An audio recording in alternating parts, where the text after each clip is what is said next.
स्वागत है आपका हमारे चैनल योगा एजुकेशन इंडिया में। विद्यार्थियों, इस वीडियो के माध्यम से मैं आपको स्पाइनल कॉर्ड के विषय में बताऊंगी, जिसे सुषुम्ना कहते हैं, मेरुरज्ज भी कह सकते हैं आप इसको। तो इसमें मैंने मुख्य पॉइंटों को रखा है जो कि जहाँ से क्वेश्चन बन सकते हैं। तो आप बगैर वीडियो को स्किप किए ध्यान से देखना और साथ में नोट्स भी तैयार कर लेना है। और चलिए इसको समझते हैं थोड़ा सा। विद्यार्थियों, मस्तिष्क के सुषुम्ना शीर्ष यानी मेडुला ऑब्लोंगाटा से नीचे रस्सी के आकार की नीचे लटकती रचना को क्या कहते हैं? सुषुम्ना कहते हैं, यानी स्पाइनल कॉर्ड कहते हैं। और एक वयस्क व्यक्ति में इसकी लंबाई कितनी होती है? 42 से 48 सेंटीमीटर, यानी 16 से 18 इंच होती है। ध्यान दें। और यह लगभग बेलनाकार होती है और जिसका व्यास, इसका व्यास लगभग 1 इंच यानी 2 सेंटीमीटर होता है। यानी लंबाई इसकी होती है 42 से 48 और यानी 16 से 18 इंच, और इसका व्यास 1 इंच। व्यास जो है इसका 1 इंच होता है, यानी 2.5 सेंटीमीटर। ठीक, ये ध्यान रखना। अब चलिए आगे थोड़ा समझ लें। यह विद्यार्थियों मस्तिष्क, सुषुम्ना जो मस्तिष्क आवरण के स्तरों से आवृत रहती है, यानी इसका आवरण बना रहता है। सुषुम्ना मस्तिष्क आवरण के स्तरों से आवृत रहती है तथा परामस्तिष्क मेरुतरल से घिरी रहती है। परामस्तिष्क मेरुतरल से घिरी रहती है यह, यानी सेरिब्रो स्पाइनल फ्लूइड से यह घिरी रहती है। विद्यार्थियों, परामस्तिष्क मेरुतरल के विषय में नहीं जानते हैं तो मैंने पिछले वीडियो मस्तिष्क पर बना रखा है, यानी ब्रेन पर बना रखा है, उसमें जाकर समझ सकते हैं। इसको देखने के बाद दोनों वीडियो देखेंगे तो आपको बहुत अच्छे से समझ में आएगा। विद्यार्थियों, अब जैसा हमने पहले ही बताया कि इसका आकार लंबा और बेलनाकार रस्सी के जैसा होता है, और सुषुम्ना शीर्ष, इसका आकार लंबा और बेलनाकार रस्सी के जैसा होता है। और यह ध्यान दें, जो मैंने हाईलाइट किया है इन सब चीज़ों पर ज़रूर ध्यान देना। सुषुम्ना शीर्ष के नीचे के भाग से, कहाँ से? सुषुम्ना शीर्ष से। विद्यार्थियों, पिछले वीडियो हमने सुषुम्ना शीर्ष के बारे में भी समझा रखा है, आप देखना जरूर, ब्रेन वाला वीडियो मेरा। सुषुम्ना शीर्ष के नीचे के भाग से आरंभ, ठीक, कहाँ से आरंभ? सुषुम्ना शीर्ष के नीचे के भाग से आरंभ होती है तथा पश्च कपालस्थ के महाछिद्र, कहाँ से?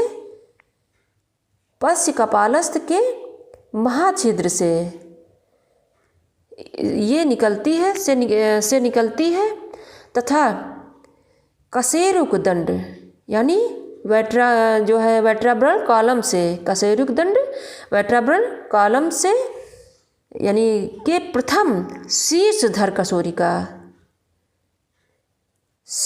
कशोरिका, यानी एटलास वर्टेब्रा में घुसकर कशेरुका नाल, यानी वर्टेब्रल कैनाल से होती हुई कटिकशोरिका, यानी लंबर वर्टेब्रा से पहुँचती है, यानी में पहुँचती है तथा वहाँ से दूसरी कमर कशेरुका के सामने आकर समाप्त हो जाती है।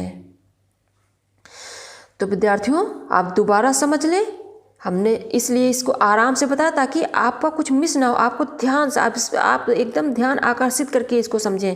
देखो, सुषुम्ना मस्तिष्क आवरण के स्तरों से आवृत रहती है तथा प्रमस्तिष्क मेरु तरल से घिरी रहती है।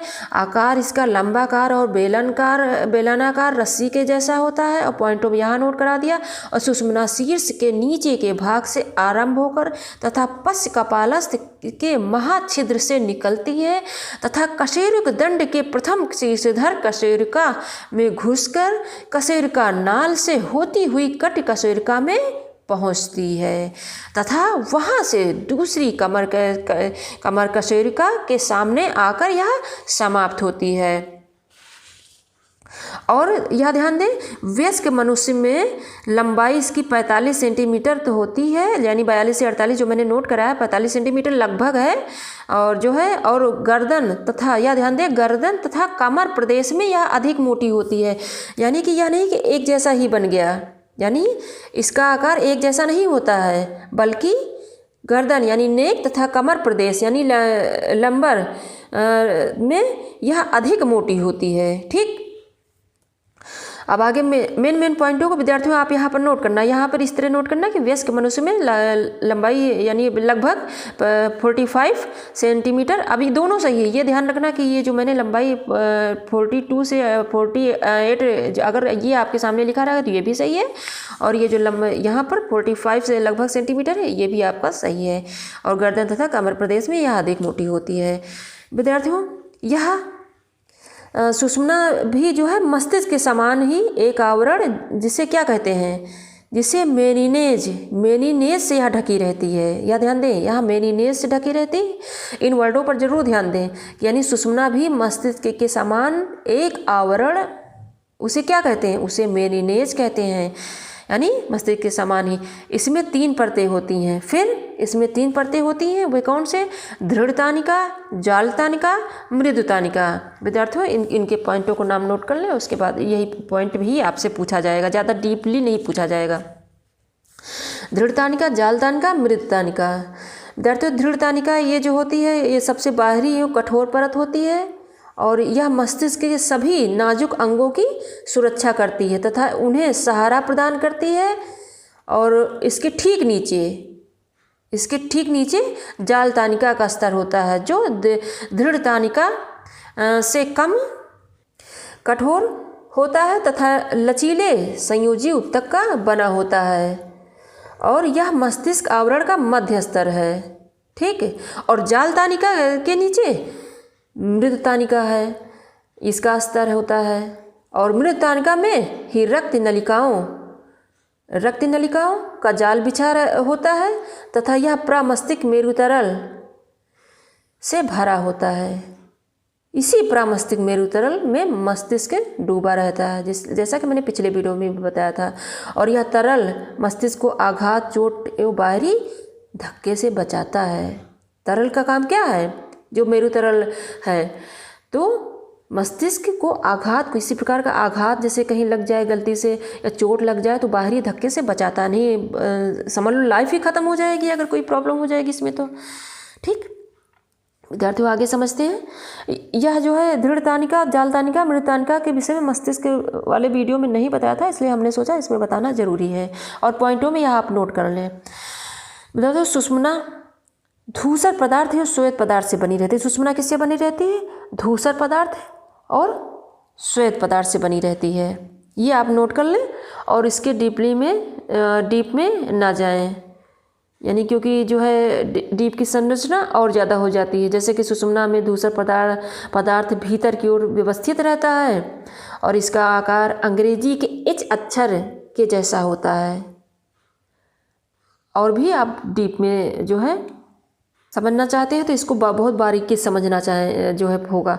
और धूसर के भी जो है ये जो धूसर पदार्थ है इस भाग में 4 भुजाएं दिखाई देती हैं, 2 अग्र भाग में तथा 2 पश्च भाग में, यही सब है विद्यार्थियों। और श्वेत पदार्थ में सुषुम्ना का बाहरी भाग श्वेत पदार्थ का बना होता है। यह श्वेत पदार्थ 3 पंक्ति में सजा रहता है, अग्र, पश्च एवं पार्श्व पंक्ति। विद्यार्थियों यह मैंने समझाने के लिए आपको बताया है। और यह ध्यान दें कि आप यही नोट कर लें कि यही क्वेश्चन पूछा जाएगा कि धूसर पदार्थ एवं श्वेत पदार्थ से बनी रहती है बस। चलिए आगे समझते हैं विद्यार्थियों। सुषुम्ना तंत्रिकाओं के मूल मेन पॉइंटों को समझें। सुषुम्ना तंत्रिकाओं के मूल को हम इसमें समझेंगे। सुषुम्ना से 31 जोड़ी तंत्रिकाएं निकलती हैं। अब यह क्वेश्चन बन सकता है कि सुषुम्ना से कितने जोड़ी में तंत्रिकाएं निकलती हैं, तो 31 यानी 31 जोड़ी तंत्रिकाएं निकलती हैं जो ऊपर से नीचे को जाती हैं। ये सुषुम्ना तंत्रिकाओं के नाम से जानी जाती हैं। ये तंत्रिकाएं सुषुम्ना के दोनों ओर सुषुम्ना के दोनों ओर दाएं व बाएं दिशा में व्यवस्थित होती हैं, यानी विपरीत दिशा में होती हैं। प्रत्येक सुषुम्ना तंत्रिका के 2 मूल होते हैं, यानी 2 मूल मतलब रूट्स यानी जड़। तो ये नोट कर लें, अग्र और पश्च। ये पूछा जा सकता है कि तंत्रिका के कितने मूल होते हैं, तो अग्र 2 होते हैं, अग्र और पश्च। और सुषुम्ना में कितनी जोड़ी तंत्रिकाएं निकलती हैं, तो 31 जोड़ी तंत्रिकाएं निकलती हैं। ठीक, चलिए आगे समझते हैं सुषुम्ना के कार्य, क्योंकि कार्य ही तो मेन इम्पॉर्टेंट है।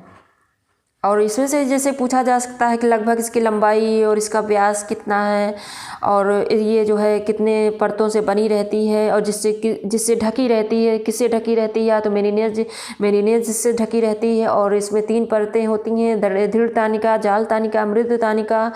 और यह किससे बनी होती है, तो मतलब इसमें पदार्थ कौन से पदार्थ से बनी होती है, तो धूसर पदार्थ, श्वेत पदार्थ से बनी रहती है। और इसके मूल 2 मूल सुषुम्ना तंत्रिका के 2 मूल कौन होते हैं, तो यानी मूल होते हैं अग्र और पश्च। और इसके जो है सुषुम्ना से 31 जोड़ी तंत्रिकाएं निकलती हैं। यही सब क्वेश्चन मेन पॉइंटों के पूछे जाएंगे विद्यार्थियों। चलिए अब सुषुम्ना के कार्य जो मेन इंपॉर्टेंट है इसको समझ लें। मुख्य 2 कार्य, प्रतिवर्ती क्रियाओं में भाग लेना, दूसरा मस्तिष्क का शेष शरीर से संबंध बनाए रखना। अब कार्य जरूर नोट कर लें, आप समझ लें, इनको पॉइंटों को समझ लें। अभी थोड़ा समय और आपको समझाऊंगी। मुख्य 2 कार्य, प्रतिवर्ती क्रियाओं में भाग लेना, दूसरा मस्तिष्क का शेष शरीर से संबंध बनाए रखना। अब चलिए आगे समझते हैं। प्रतिवर्ती क्रिया मतलब रिफ्लेक्स एक्शन विद्यार्थियों, जैसा आप सभी अभी मैं समझाऊंगी तो आप खुद समझ जाएंगे। सुषुम्ना प्रतिवर्ती क्रिया का केंद्र है। सुषुम्ना यानी स्पाइनल कॉर्ड प्रतिवर्ती क्रिया का केंद्र है। मनुष्य जीवन पर्यंत कुछ ना कुछ सोचते रहते हैं। मनुष्य जो है जीवन भर कुछ ना कुछ सोचते रहते हैं और उसी के अनुरूप क्रियाएं करता है। यानी मनुष्य हमेशा सोचता रहता है और उसी के अनुसार क्रियाएं वह करता रहता है, उसी के अनुरूप क्रियाएं करता है। लेकिन कुछ क्रियाएं, ध्यान दें यहाँ पर, लेकिन कुछ क्रियाएं तो स्वतः ही हो जाती हैं। अब कौन सी क्रियाएं? जैसे मनुष्य कुछ सोचता है तो सोचने के बाद वो कार्य करता है, लेकिन कुछ मनुष्य को पता ही नहीं चलता, इतनी जल्दी वो क्रियाएं उत्पन्न हो जाती हैं। उसको बाद में पता चलता है कि अरे ये हो गया था, लेकिन हमारा बॉडी पहले ही एक्टिव हो जाता है। तो देखो कैसे, जैसे हाथ में सुई चुभने से या गर्म वस्तु हाथ से अगर छू गया तो तुरंत उस गर्म या स्थान से हाथ का हट जाना। जैसे अचानक से बर्फ़ और ठंडे बर्फ पर हाथ पड़ गया, अचानक से हाथ हट जाना, बाद में एहसास होना कि अरे ये तो मैंने बर्फ़ छू ली थी यहाँ पर। या अचानक से सुई हाथ में चुभ गई, तुरंत हाथ एक्टिव नहीं, हाथ ऊपर की तरफ उठ नहीं जाता जैसे सुई चुभ जाती, वही। यानी जैसे कि हाथ में सुई चुभने से गर्म वस्तु जैसे छू गया हो, या तुरंत उस गर्म वस्तु से या स्थान से हाथ का हट जाना तुरंत। और इसके लिए सोचने विचारने की जरूरत नहीं पड़ती, यह क्रिया स्वतः ही हो जाती है विद्यार्थियों, यह क्रिया तुरंत हो जाती है। थोड़ा सा और समझा दूं विद्यार्थियों, देखो जैसे अगर हमारे पाँव में कांटा चुभ गया ना, अगर कांटा भी चुभ जाता है तो हमारा पैर तुरंत वहाँ से हट जाता है। आपने नोटिस किया होगा, तुरंत हट जाता है, आपको बाद में पता चलता है कि अरे कांटा चुभ गया था। तो पाँव हटने की क्रिया भी स्वतः होती है। इस तरह की क्रियाएं हमारे शरीर में निरंतर होती रहती हैं, जिनका हमें आभास तक प्रतिक्रिया घटित होने के बाद होता है। सर्वप्रथम जब हमारे पाँव में कांटा चुभता है तो वहाँ तलवे की त्वचा में जो विद्यार्थियों उपस्थित संवेदी तंत्रिकाएं यानी सेंस करने वाली सेंसरी नर्वस कांटा चुभने के संवेग प्रवाह को मस्तिष्क तक ले जाती हैं। फिर मस्तिष्क में उस अंग विशेष से संबंधित संचालक तंत्रिकाएं यानी मोटर नर्वस उपस्थित होती हैं, जो मस्तिष्क द्वारा दिए गए आदेश को लेकर उस संबंधित अंग में पहुंचती हैं। फिर क्या होता है, फिर उसका जो है ये जो फल प्राप्त होता है, फलता पैरों की पेशियों में संकुचन हो जाता है, संकुचन होता है और पाँव स्वयं ही वहाँ से खिंच के हट जाता है। ठीक, इसी तरह बहुत सारे एग्जाम्पल हैं। आँख में कुछ पड़ गया तो अचानक से आपका हाथ वहाँ जाएगा, आपको बाद में पता चलता है अरे हमारी आँखें जो है, हमारी आँखों में कुछ पड़ गया, पलकें फड़फड़ाना। तो ये विद्यार्थियों हमारा जो है इसलिए हमने इसको थोड़ा समझा दिया ताकि आप ये कभी भूलें नहीं, यानी प्रतिवृत्ति क्रिया, रिफ्लेक्शन एक्शन क्या होता है। चलिए अब आगे थोड़ा समझें। शरीर के शेष भाग से मस्तिष्क का संबंध बनाए रखना है, ध्यान से समझना इसको। यह शरीर के विभिन्न भागों तक संवेग पहुंचाने वाले, ध्यान दें, यह शरीर के विभिन्न भागों तक संवेग पहुंचाने वाले तंत्रिका तंतुओं एवं मस्तिष्क के बीच संबंध बनाए रखती है। जो हाईलाइट किया है मैंने, इस पर ध्यान दें। तंत्रिका तंतुओं एवं मस्तिष्क के बीच संबंध बनाए रखती है। मस्तिष्क को शरीर तंत्र का प्रधान कार्यालय है।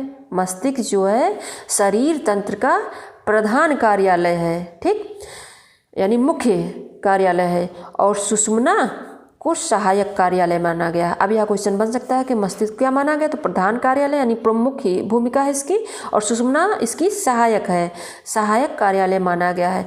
अगर सुषुम्ना को कोई चोट या क्षति अथवा आघात लगता है तो उस स्थान से नीचे वाले अंगों के विपरीत और की संबंधित पेशियां प्रभावित होती हैं और उनकी सक्रियता नष्ट हो जाती है।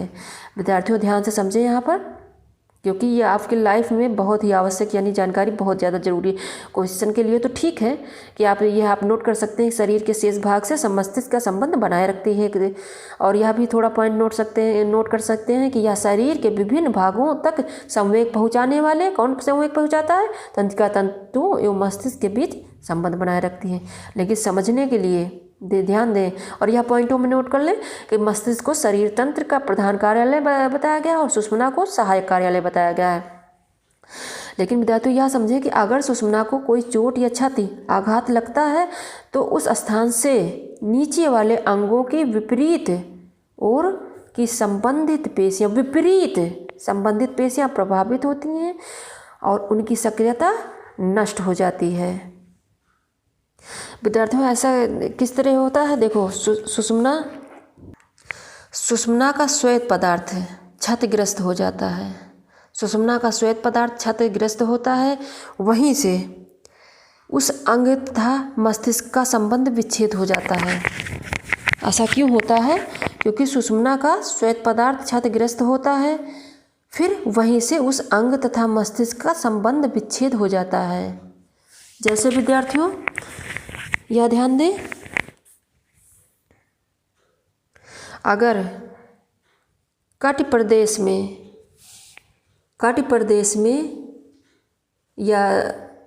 प्रदेश की सुषुम्ना तंत्रिकाएं जो क्षतिग्रस्त होती हैं, अगर कट प्रदेश की सुषुम्ना तंत्रिकाएं क्षतिग्रस्त होती हैं यानी स्पाइनल नर्वस क्षतिग्रस्त होती है तो पैरों के चलने फिरने जैसी क्रियाएं बंद हो जाती है, यानी पैर नहीं उठते हैं।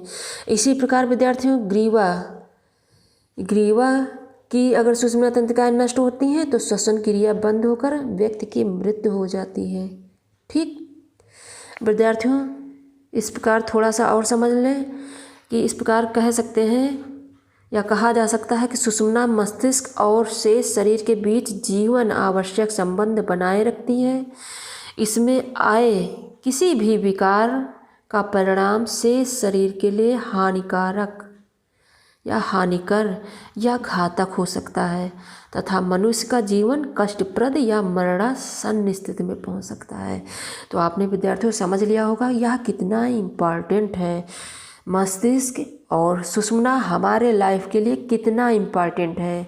हम सब योग के विद्यार्थी हैं और जो नहीं भी योग के विद्यार्थी हैं, हमारे चैनल पर ऐसे भी विद्यार्थी हैं जो योग से बिलोंग नहीं रखते हैं, यानी योग से हट कर हैं, फिर भी उनके लाइफ में भी अगर इसको समझेंगे तो विभिन्न प्रकार की समस्याओं से निजात पा सकते हैं। अर्थात अगर कोई अचानक घटना घट गई तो उसे तो संभव नहीं है, लेकिन घटना घटने से पहले ही वो एक्टिव हो सकते हैं, वो संभल कर अपना जीवन यापन कर सकते हैं। तो विद्यार्थियों, आशा करते हैं आपने अच्छे से समझ लिया होगा। अगर जहाँ कहीं भी ना समझ में आया हो कमेंट बॉक्स में शेयर करें, मैं आपको दोबारा से समझा दूँगी। और अगर आप हमारे चैनल पर नए हैं तो सबसे पहले मेरे चैनल को सब्सक्राइब करें, बेल आइकन ज़रूर प्रेस करिएगा ताकि मैं जैसे वीडियो अपलोड करूं आपको तुरंत नोटिफिकेशन प्राप्त हो सके। विद्यार्थियों, इसमें मेन पॉइंटों को आप नोट कर लीजिएगा और जो मैंने समझाया है इसको अपने ध्यान में हमेशा रखना, यह हमेशा आपको काम आएगा। धन्यवाद।